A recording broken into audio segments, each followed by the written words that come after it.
شرائع سماویہ میں کھانے پینے کی چیزوں میں حلت و حرمت، تحلیل و تحریم جو ہے یہ بہرحال ایک اہم موضوع ہے۔ یہ موضوع آپ کو یاد ہوگا سورہ بقرہ سے چل رہا ہے مسلسل۔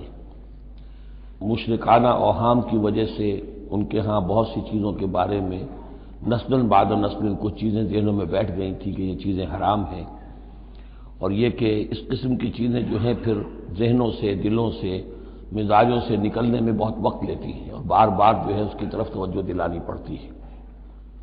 فرمایا یا ایھا الذین آمنوا، اہل ایمان، لا تحرموا طیبات ما احل اللہ لکم، نہ حرام ٹھہرا لو ان پاکیزہ چیزوں کو جنہیں اللہ نے تمہارے لیے حلال ٹھہرایا ہے، ولا تعتدوا، اور حد سے تجاوز نہ کرو۔ یہ بھی ہوتا ہے کہ کچھ لوگ اپنے تقویٰ کے جوش میں اور بہت زیادہ نیکی کے جذبے میں بھی بہت سی چیزیں کہ جو حلال ہیں ان کو اپنے اوپر حرام کر بیٹھتے ہیں۔ ان اللہ لا يحب المعتدین، یقیناً اللہ تعالی حد سے تجاوز کرنے والوں کو پسند نہیں کرتا۔ وَكُلُوا مِمَّا رَزَقَكُمُ اللَّهُ حَلَالًا طَيِّبًا، کھاؤ ان چیزوں میں سے جو تمہارے رب نے تمہیں دی ہیں، اللہ نے دی ہیں، جو حلال بھی ہیں طیب بھی ہیں۔ حلال ہو قانونی طور پر، صاف ستھری ہو، پاک ہو۔ وَاتَّقُوا اللَّهَ الَّذِي أَنتُم بِهِ مُؤْمِنُونَ، اور اس اللہ کا تقوی اختیار کیے رکھو کہ جس پر تمہارا ایمان ہے۔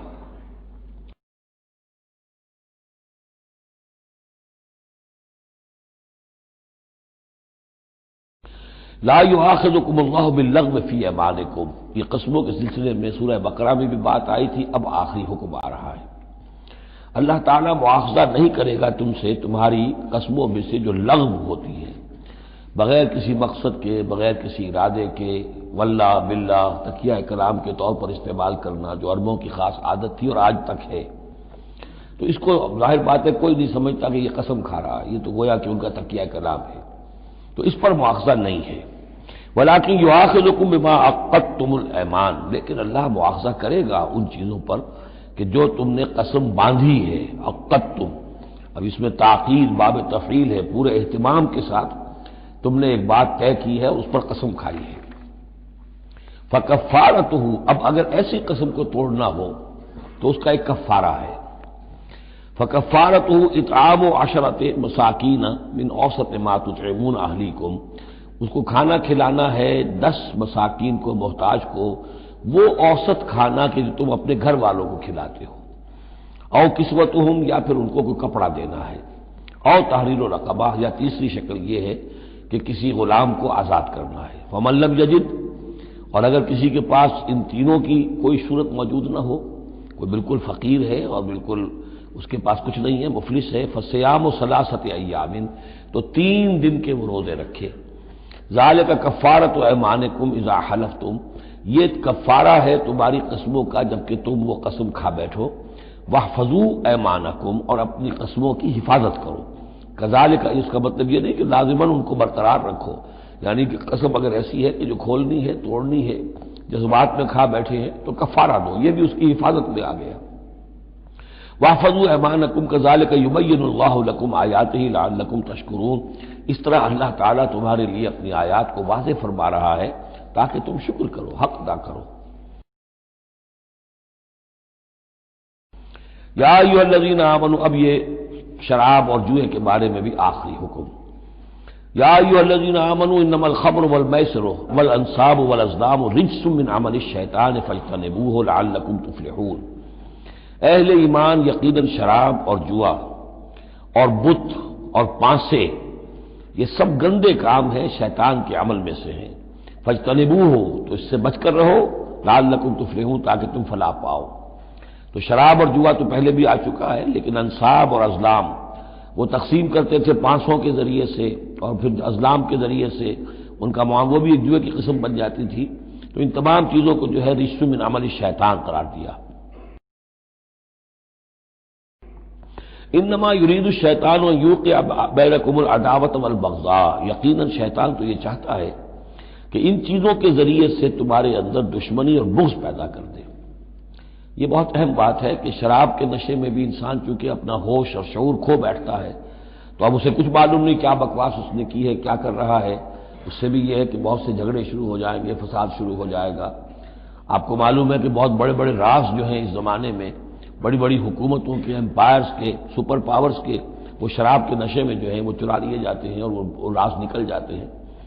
تو اللہ تعالیٰ یہ ان چیزوں سے تمہیں بچانا چاہتا ہے، اور شیطان چاہتا ہے کہ تمہارے مابین عداوت اور بغض پیدا کر دے۔ اسی طریقے سے جوئے میں بھی چونکہ آدمی دیکھ رہا ہے، وہ کچھ اس نے ہارا، پھر کچھ اور ہارا، پھر کچھ اور ہارا، ایک وقت آتا ہے کہ پھر وہ برسٹ ہو جاتا ہے غصے میں اور وہ آگ بگولا ہو جاتا ہے، اس لیے کہ ظاہر بات ہے اسے نظر آ رہا ہے کہ جو مجھ سے جیت رہا ہے وہ کسی محنت کی وجہ سے نہیں جیت رہا ہے۔ اگر تو کوئی محنت ہو، کوئی کوشش ہو، کسی نے کمایا ہو، تو ظاہر بات ہے اسے انسان گرج نہیں کرتا کہ ٹھیک ہے اس نے محنت کی ہے اور اس نے مجھ سے یہ مزدوری لی ہے یا مجھ سے یہ کمائی حاصل کی ہے، لیکن یہ کہ ایک وقت آتا ہے کہ پھر جواری جو ہے وہ آپے سے باہر ہو جاتا ہے۔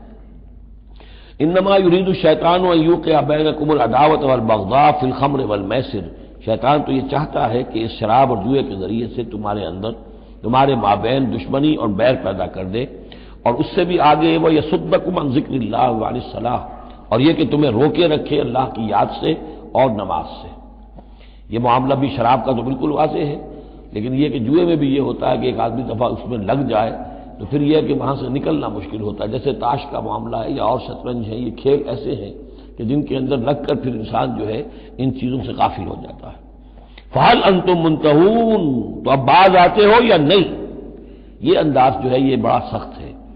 اس میں پس منظر میں کیا ہے کہ تمہیں سب سے پہلی بات جو کہی گئی تھی یسألونک عن الخمر والمیسر قل فیہما اسم کبیر ومنافع للناس واسمہما اکبر من نفعہما، تو تمہیں سمجھ لینا چاہیے تھا، اسی وقت بات آ جانا چاہیے تھا۔ جو رخ تھا اللہ تعالیٰ کی جو مصلحت تھی، شریعت کا جو رخ تھا وہ تو واضح ہو گیا تھا۔ خیر چلیے اس پر بھی تم نے نہیں مانا، پھر اگلا قدم ہم نے اٹھایا اور کہا کہ اگر شراب کے نشے میں ہو تو نماز کے قریب نہ جاؤ۔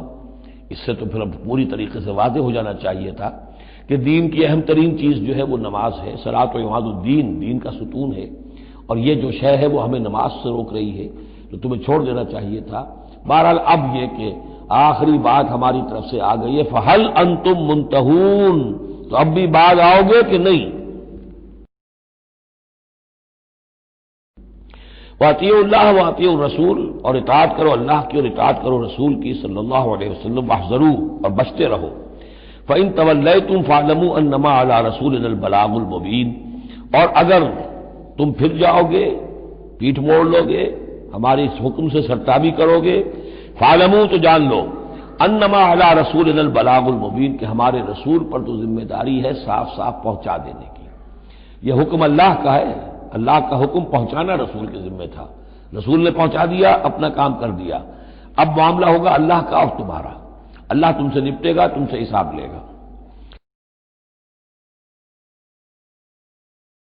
یہ جو اب اگلی آیت آ رہی ہے یہ بھی قرآن مجید کے فلسفہ، حکمت اور دین کی بڑی گہری باتوں کے ضمن میں بہت بنیادی آیت ہے، اور اس کا پس منظر یہ ہے کہ جب شراب کے بارے میں اتنا سخت انداز آیا کہ یہ رجسن، گندے کام ہیں، عمل شیطان میں سے ہیں، باز آتے ہو کہ نہیں، تو بہت سے مسلمانوں کو تشویش ہو گئی کہ ہم جو شراب پیتے رہے، اتنا عرصے تک پیتے رہے، یہ گندگی تو ہماری ہڈیوں میں بیٹھ گئی ہوگی۔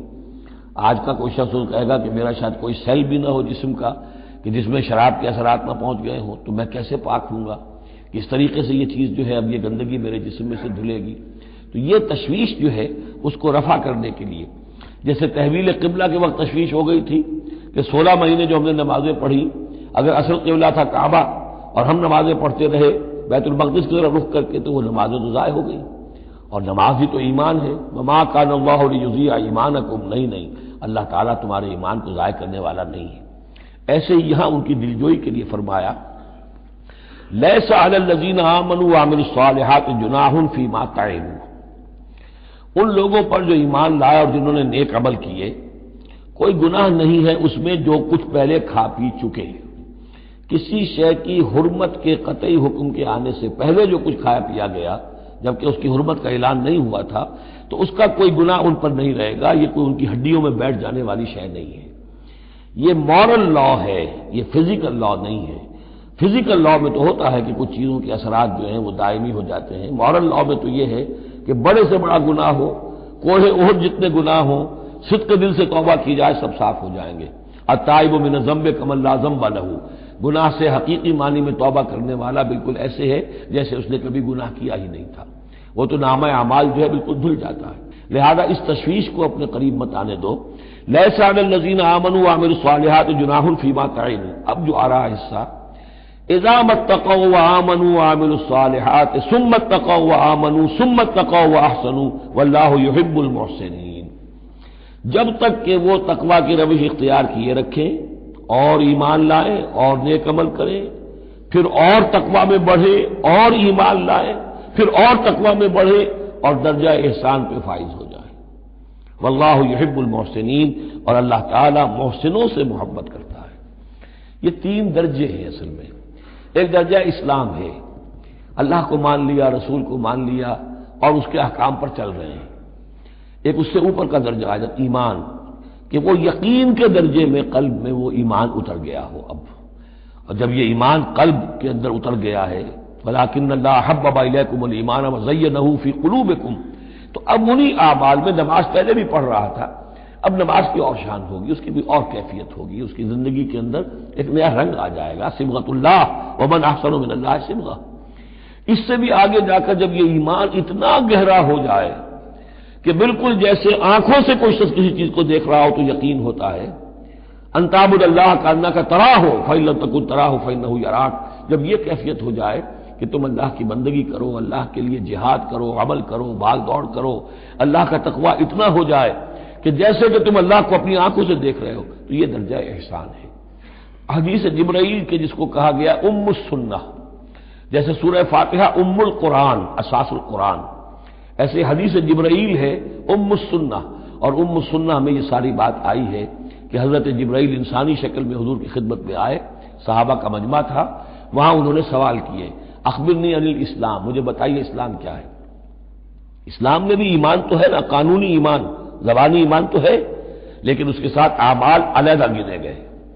اس سے اوپر جب ایمان دل میں اتر گیا، اب یہ ایمان کی وہ جو شکل ہے، اس میں اب عمل کو علیحدہ ذکر کرنے کی ضرورت ہی نہیں، اس مرحلے پر آ کر لازماً عمل درست ہو جائیں گے، جبکہ ایمان دل میں اتر چکا ہے اور دل میں یقین بن کر جاگزی ہو گیا ہے، اور پھر اور گہرا چلا گیا۔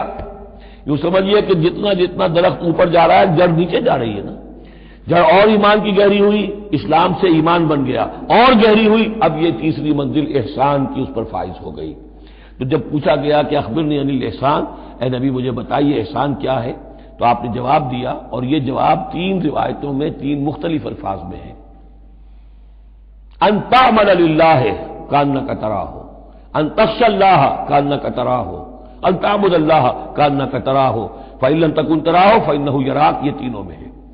اللہ کی بندگی، اللہ کی پرستش، اللہ کے لیے بھاگ دوڑ، اللہ کے لیے عمل، اللہ کے لیے جہاد، یہ انسان ایسی کیفیت سے سرشار ہو کر کر رہا ہو گویا کہ اپنی آنکھوں سے اللہ کو دیکھ رہا ہے۔ تو جب اللہ سامنے ہوگا تو کیسے کچھ ہمارے جذبات عبدیت ہوں گے، کیسی کیسی ہماری قلب کی کیفیات ہوں گی۔ اس دنیا میں بھی یہ کیفیت حاصل ہو سکتی ہے، لیکن یہ اگر بہت کم لوگوں کو حاصل ہو تو اس سے ایک نچلا درجہ بھی ہے احسان کا، کہ کم سے کم یہ بات ہر وقت مستحضر رہے کہ اللہ مجھے دیکھ رہا ہے۔ فإن لم تکن تراہ فإنہ یراک۔ تو یہ تین درجے ہیں جو یہاں آئے، کہ ایک بیس لائن ہے لیس علی الذین آمنوا وعملوا الصالحات، یہ بیس لائن ہے، جناح فیما طعموا اذا اتقوا۔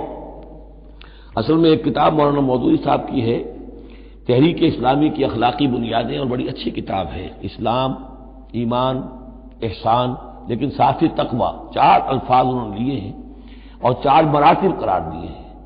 اس میں سے تشریحات تو ساری ٹھیک ہیں، لیکن میں ترتیب کے اعتبار سے اس آیت کی روح سے میرے نزدیک اس میں ایک اصلاح کی ضرورت ہے۔ تقوی کوئی مقام نہیں ہے، تقوی وہ اسپرٹ ہے، ڈرائیونگ اسپرٹ، جو دھکا دیتی رہے گی اور اوپر اٹھائے گی۔ چنانچہ تقوی کی یہاں کی تکرار ہو رہی ہے کہ بیس لائن سے تقوی نے اوپر آپ کو کیا، اب آپ اذا اتقوا وآمنوا وعملوا الصالحات، آپ کے ایمان اور عمل صالح میں اور رنگ پیدا ہو گیا۔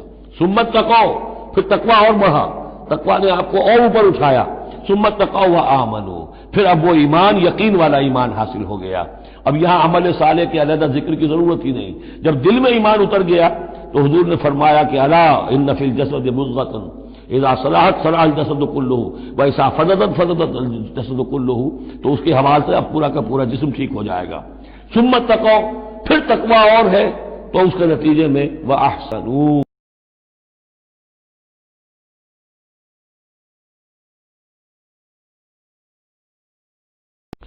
لا یؤاخذکم اللہ باللغو فی ایمانکم، یہ قسموں کے سلسلے میں سورہ بقرہ میں بھی یہ جو اب اگلی وآمنوا وعملوا الصالحات، آپ کے ایمان اور عمل صالح میں اور رنگ پیدا ہو گیا. ثم اتقوا، پھر تقوی اور بڑھا، تقوی نے آپ کو اور اوپر اٹھایا. ثم اتقوا وآمنوا، پھر اب وہ ایمان یقین والا ایمان حاصل ہو گیا. اب یہاں عمل صالح کے علیحدہ ذکر کی ضرورت ہی نہیں، جب دل میں ایمان اتر گیا تو حضور نے فرمایا کہ الا ان فی الجسد مضغۃ اذا صلحت صلح الجسد كله واذا فسدت فسد الجسد كله، تو اس کے حوالے سے اب پورا کا پورا جسم ٹھیک ہو جائے گا. ثم اتقوا، پھر تقوی اور ہے تو اس کے نتیجے میں واحسنوا، درجہ احسان پر فائز ہو جائے انسان. اللہم ربنا اجعلنا منہم واللہ یحب المحسنین، اللہ اپنے ایسے محسن بندوں کو، درجہ احسان تک پہنچ جانے والے بندوں کو، جیسے کہ اس سے پہلے آیا تھا عمو وسمو، ایک غلط راستہ ہے کہ اندھے ہو گئے بہرے ہو گئے، اللہ نے پھر ڈھیل دی اور اندھے ہو گئے اور بہرے ہو گئے، اللہ نے اور ڈھیل دی اور اندھے ہو گئے اور بہرے ہو گئے. ایک وہ ہے، اور ایک راستہ یہ ہے اسلام ہے، ایمان ہے، احسان ہے، اور تقوی جو ہے اس میں درجہ بدرجہ انسان کو ترقی دلاتا جا رہا ہے.